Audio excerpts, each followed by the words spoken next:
This one week I had where I had a story about a golfer, a women's golfer at University of Washington who was at the time, the Pac-10 champion. And she'd recovered from a broken back. A golfer, right? Yeah. So I got to tell these two stories of these young people who were just doing really amazing things and had overcome things. And their stories probably wouldn't have been told if it wasn't me that did it. Everyone's going to tell a Super Bowl story, right? I got to do theirs and they shared them with me. Yeah. And that was a week of my career that I look back on still. I'm like, man, I got to do that.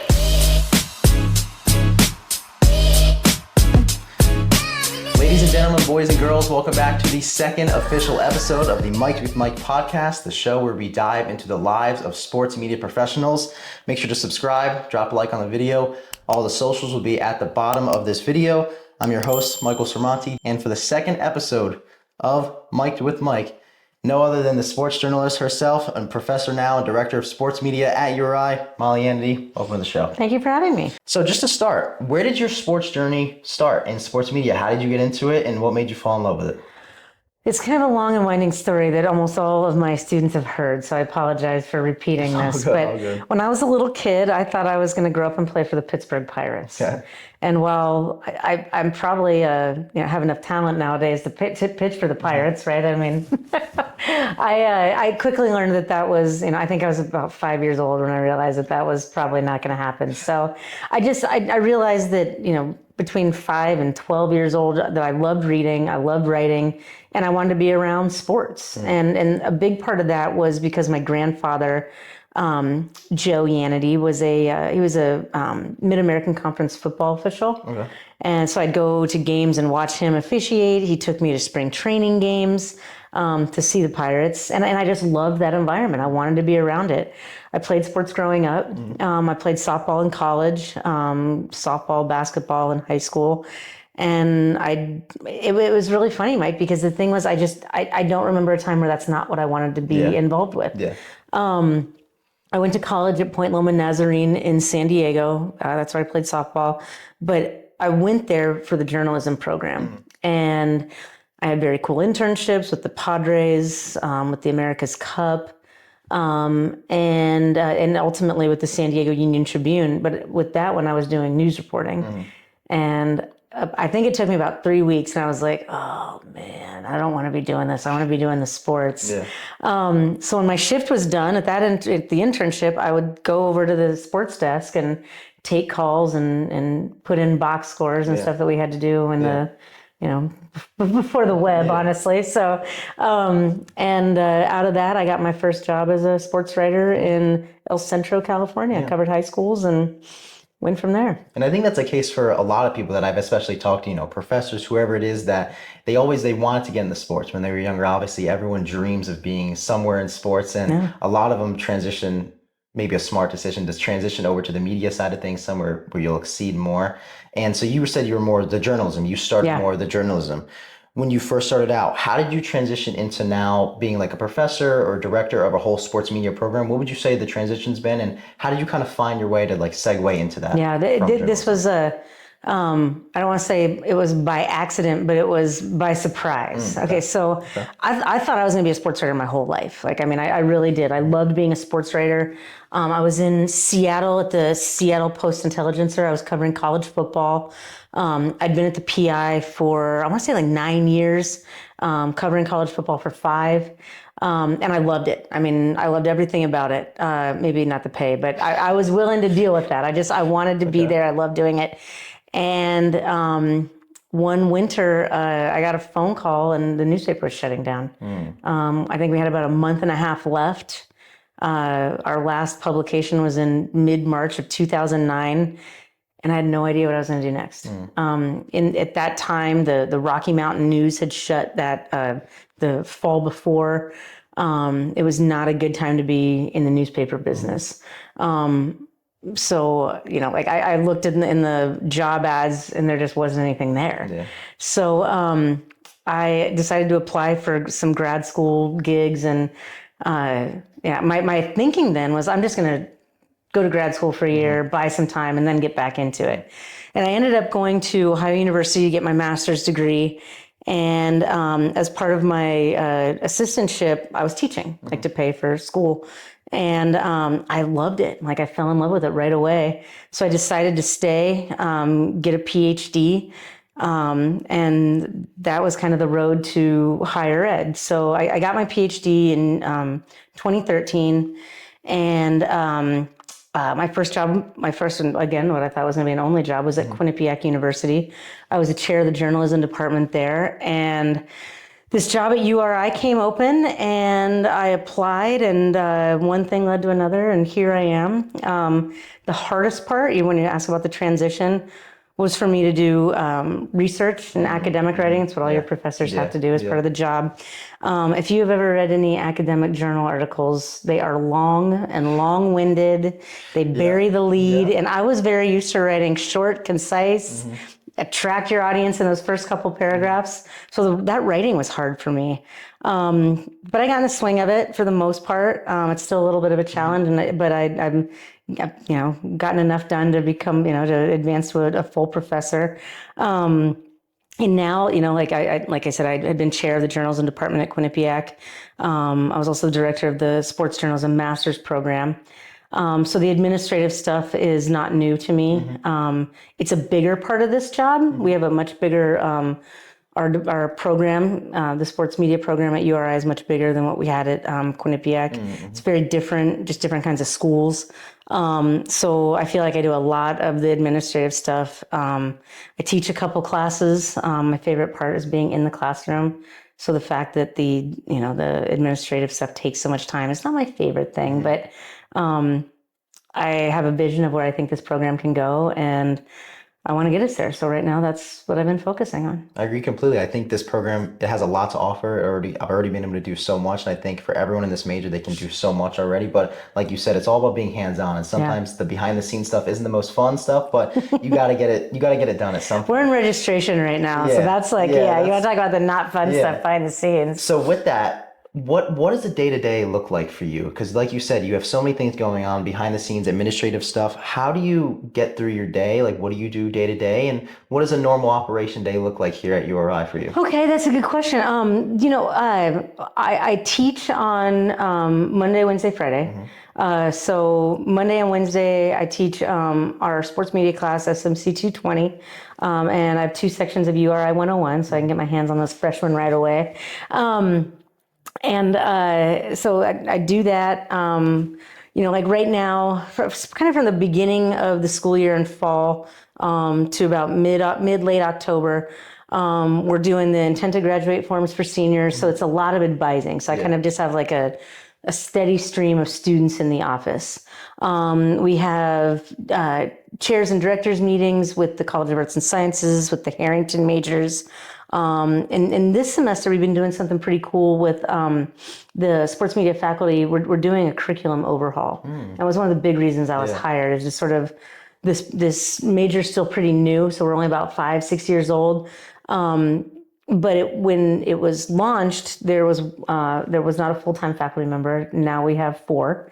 The classes were kind of drawn from other departments, the comm studies, PR, journalism, and now we're our own department. We're our own program. We want to be our own department, which we should be able to do after next year. So a lot of the stuff I've been doing this semester is the approval process for that curriculum. And this sounds so boring, but it's like building out syllabuses. What are the learning outcomes we want for each class so that like they fit the learning outcomes of the whole major? What are our students enjoying? What was the original vision for a class, and how did it pan out? Is it what we want? Is it still modern enough? And I know I say like it's only been 5 years, but in 5 years you were early high school. I was, freshman or sophomore. Okay. Yeah. So all right, and things are different already, changed, right? Yeah, we're talking like the business is different. Social media is very social media is now. different. The influx of AI with streaming being completely pervasive. So we've got to stay on top of this stuff. And mix into that also, just keeping students on track to graduate in 4 years, which I know that doesn't sound like a big deal, but when we're talking, almost 200 of them, that gets to be a lot. It can get complicated. And then I have research, and right now I'm working on an academic article about podcasting in the women's sports space. and I'm working with another scholar, actually a woman, former colleague of mine from Quinnipiac. So we meet once a week or so to talk about what we're doing. To try to spend some time to read and rate and get into that, and for that article specifically. And I mean that's kind of so you dabble your hands in so many I'm things. everywhere. So how do you do so many things, like you said, some of it's not your favorite, but then some of it you love. I do. What keeps you driven in everything that you do? Because like the things that you like to do, you're passionate about, but then there's some things that you just have to do as part of your job. But what keeps you driven through everything? When I was a sports writer, and it's funny to think back about this because now it's been a while. I mean, like I've done freelance and things like that, but when I was a sports writer, the thing that kept me driven was very much that, like, I have a passion, but I want to tell stories, right? Like I want people to hear the story of this athlete who, if we don't tell it, like no one's going to know that it happened, right? Like I love that stuff. But then there were days where I had to cover a press conference for the Seattle Marathon, and I was like, all right, we'll just go get through it, right? Yeah. Okay, so the thing is, it's kind of the same here. And the thing that really makes me go in this profession is seeing students succeed. And I know that sounds probably a little trite, but when you guys go out and do the things that you love, and maybe you hear my voice from something I said in the class, or maybe it's like, oh man, I can't wait to call Molly and tell her that this happened, or just like that, to me makes me like, I burst with pride over that. And so like we're working on this curriculum, and it is not like there's a lot of grind to putting that thing out. I mean, think about it, like going through every class we already have, going through every class we think we need, and then getting together and being like, oh, maybe this is a good idea, but we don't have anyone who can really teach it or something like that. So we've got to either find someone to teach it, or or move the puzzle pieces around. And so some of that gets really, that's kind of a grind. But then when you graduate and you're like, I'm so glad I had this line, like that's why I do it. And that's like this weekend, I was actually back at Quinnipiac at their School of Comm Hall of Fame induction. And one of my former students, who is now on Good Morning America. I saw, he's on Good Morning America. He was inducted to the Hall of Fame, and he got up and he gave this, this really nice speech. And I mean, I was in tears. I was just like, I don't expect everybody to be on Good Morning America, but like, if you're doing what you love, and I can be a little bit a part of that, or this program can be a part of that, that is what drives me. And there's no two ways about it. Like, I mean, we either get it right or we don't. And I hope that we get it right with 80% of our students, if not more. I'd like 100%, but I know that there's students who get out of here and they just want to do something different or whatever it might be. But I hope that they feel that I'm someone in their life that had a good impact. Or, another student who I had who got out of this, all the guy wanted to do was coach hockey. That's all he wanted to do. He wasn't a very good student. And then he actually left without graduating. We talked recently, and he was like, I kind of felt bad about how this all ended. And I was like, you know what? I know that now you're doing exactly what you want to do. And that makes me so happy. So, and that we still have that relationship, but really that's why I do it. And doing everything on the education side to get them to that point. That's what you feel like your job is. You did your job 100%. When they get to that point that they were striving for their whole life, that's rewarding. With that, what do you feel, besides making them getting to their point, or helping them getting to their point, is the most rewarding part for you? Like you said, you love to tell stories, and that makes you feel great that they got to their job. But is there anything else that is really rewarding to you just working in the industry? Just them being happy people, right? Happy and productive people. Very much that's one of the things. I mean, that might be the big thing, because it might not be that they went into journalism or they went into sports media, whatever it is. But if they're really happy and they had a good experience here, and that's all you can really ask for. That's what you want. So you've bounced around from place to place. You've written here. You've been in Quinnipiac. You've obviously been a big part of the sports media program here. Do you have a specific moment, a very memorable moment that stuck out to you along the way of your journey for the last couple of decades, or however long you've been in the industry? Is there a specific time that's really resonated with you? Jeez. You don't have to pick one. You can pick a couple. It's hard to pick one. Well, I mean, there's so many different buckets, right, to draw from at this point. And that, a couple decades, goodness, it's wild to really think back like that. But there've been a ton. I mean, I just think of, I got to cover a Super Bowl with my favorite football team in it, right? Yeah. But I was covering the Super Bowl for the Seattle Post-Intelligencer. The Seahawks were in it. So it wasn't like I got, no cheering in the press box, right? I was there to do a job. But like, God, at the end of that, I was just like, I got to do this, But the thing is, I think that I had a really memorable week of being a reporter that I like to talk about because I got to cover these really huge events and like mega events and things, and I get to bring them up and it's really cool and stuff. But this one week I had where I had a story about a rower at the University of Washington. He was on the men's crew, and he had literally been smuggled out of Sarajevo like during their civil war. Okay. Yeah. And so he gets to the University of Washington. He's a rower, and I got to tell a story. And that same week, we had another story run that I got to write about a golfer, a women's golfer at University of Washington, who was like at the time the Pac-10 champion, Pac-10, and she was the conference champion and the NCAA regional champion, and she'd recovered from a broken back. A golfer, right? Yeah. And so I got to tell these two stories of these young people who were just doing really amazing things and had overcome things.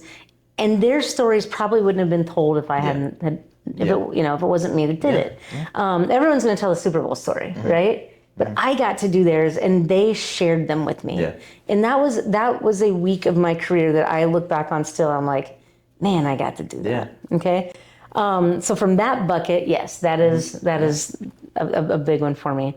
Mike, with being a professor and being in higher ed, I cherish my relationship with my colleagues.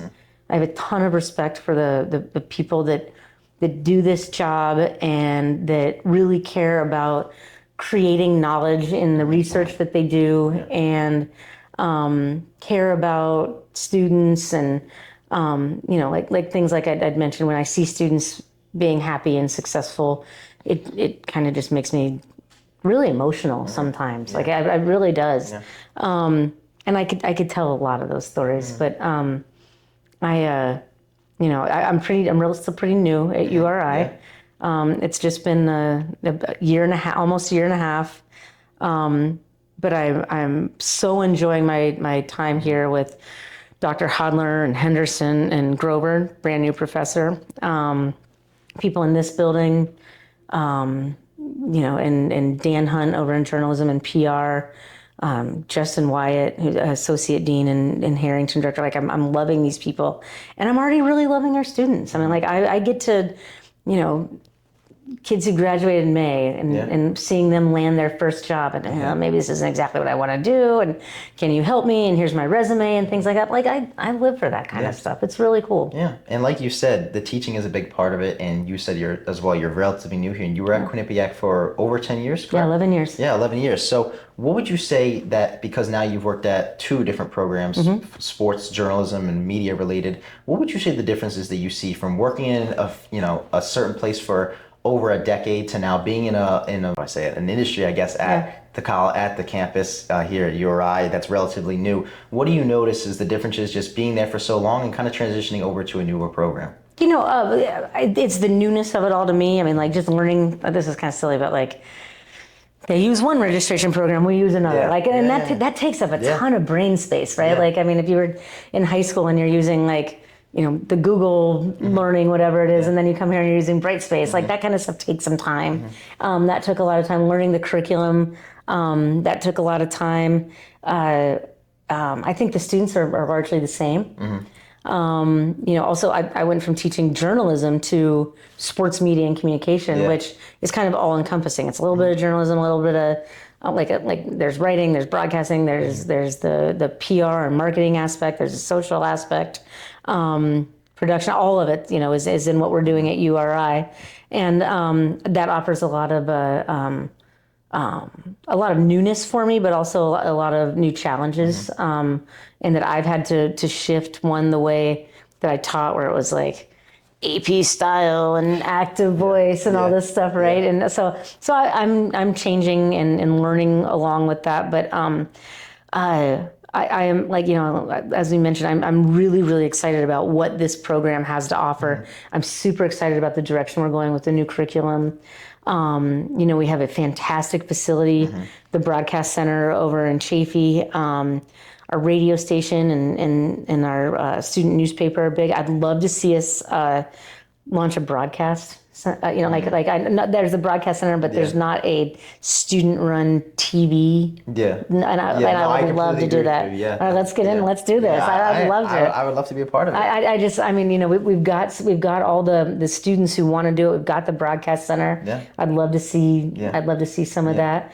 Funny enough, when I was at Quinnipiac in journalism and the sports journalism master's program, most of my students were female. Still over 50% here. That's flipped. It's definitely right? different. Yeah, I noticed that actually when I toured. I feel like most of my tour guides were actually female. Really? At Quinnipiac, yeah. No kidding. That's awesome. Yeah, so it's definitely a change, but no, it is. But we have some superstars that are young women here, and I hope that me being here helps level that out a little bit, right? Yeah. And I think when they see that, the director's okay, I can do this. So, so that's something that's been a little bit different. There are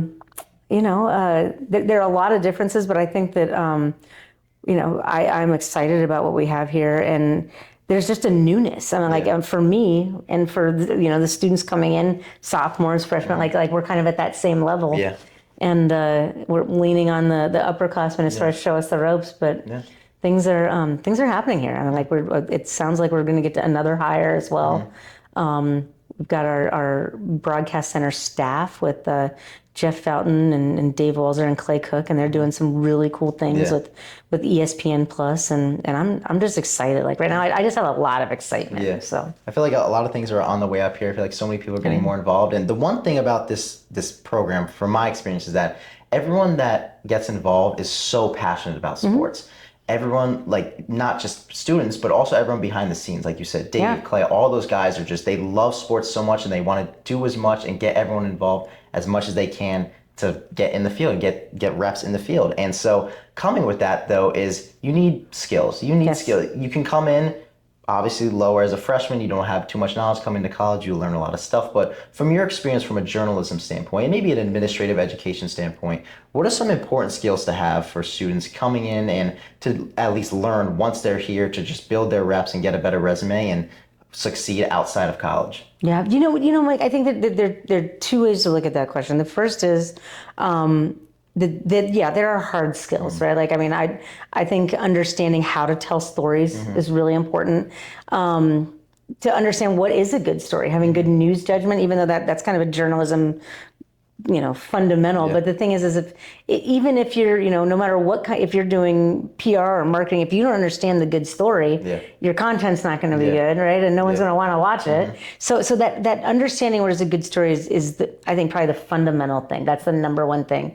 But the thing, the other part is that the skills change because the technology changes, right? I mean, I tell a story in my class in 220 that when I started, and God, I'm 51 years old. Okay, so I'll throw it out there. I'm 51. I graduated from college in 1996, and I go to what was my second job. So it's like spring of '97.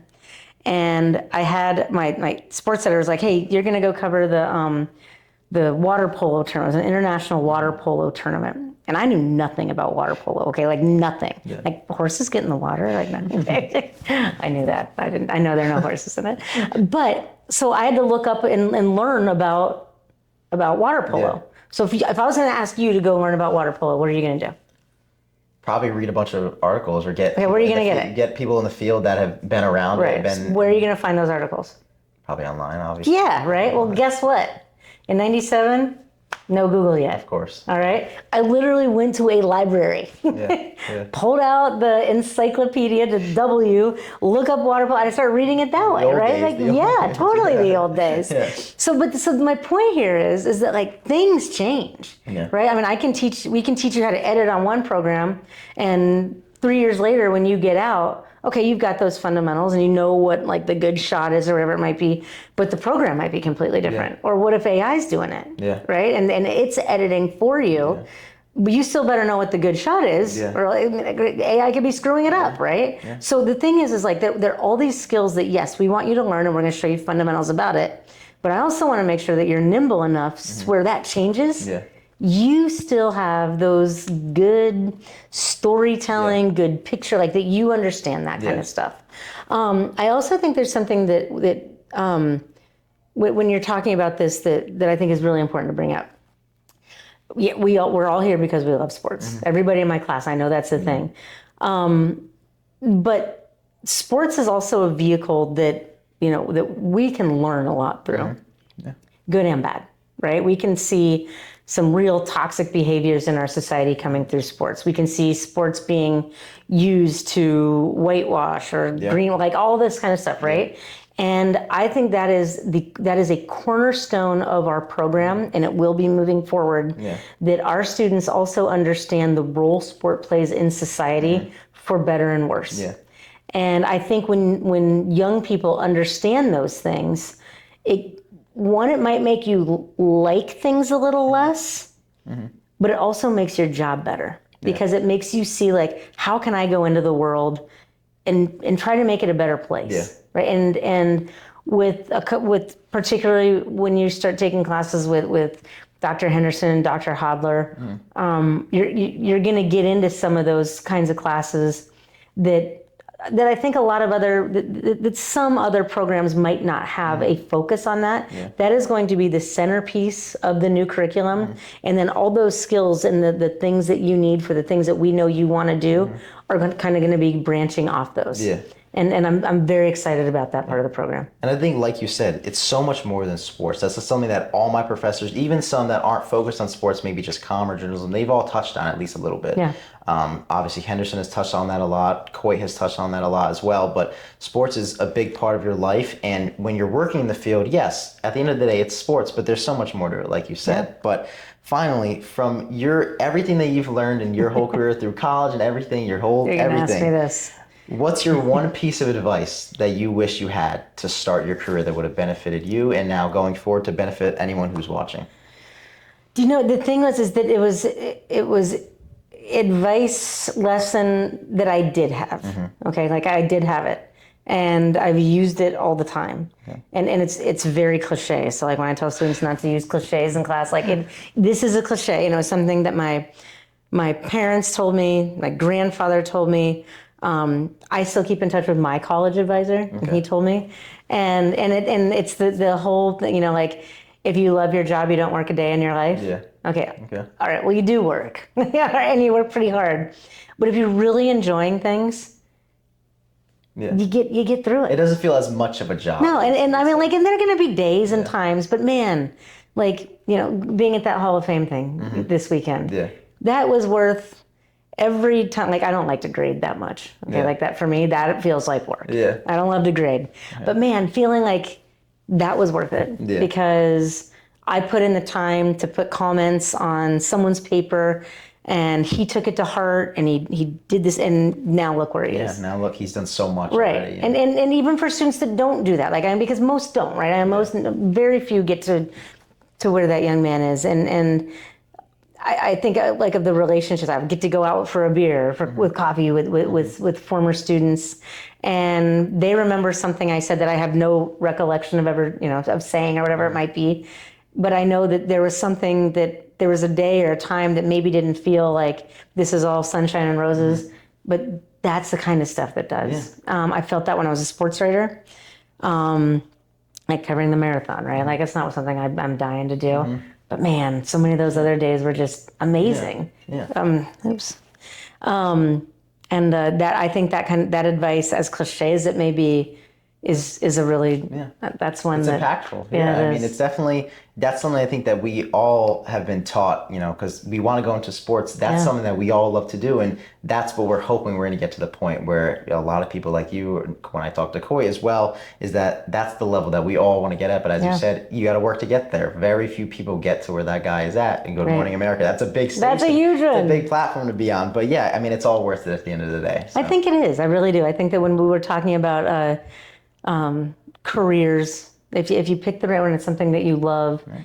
you know, when you're kind of struggling to make ends meet, or when you have a really late night and you just want to go to sleep, or you're covering you know, a really bad long game and you just want to get through that. I mean, that kind of stuff, you just like kind of forget about it because like, man, there's so many good things that happen. It's sports, and it's a blessing that you get to cover it and that you're able to be a part of this field, and hopefully I'll be able to enjoy it with you guys in the future. I hope so. Hopefully after college. Well, Hall of Fame, right? Yeah. All right. Well, that'll do it. Well, I hope you guys enjoyed the second official episode of Mike Bricks Mike. Be sure to subscribe, follow on all the socials, and Molly, it was a pleasure. Thank you. Always, Mike. Thank you.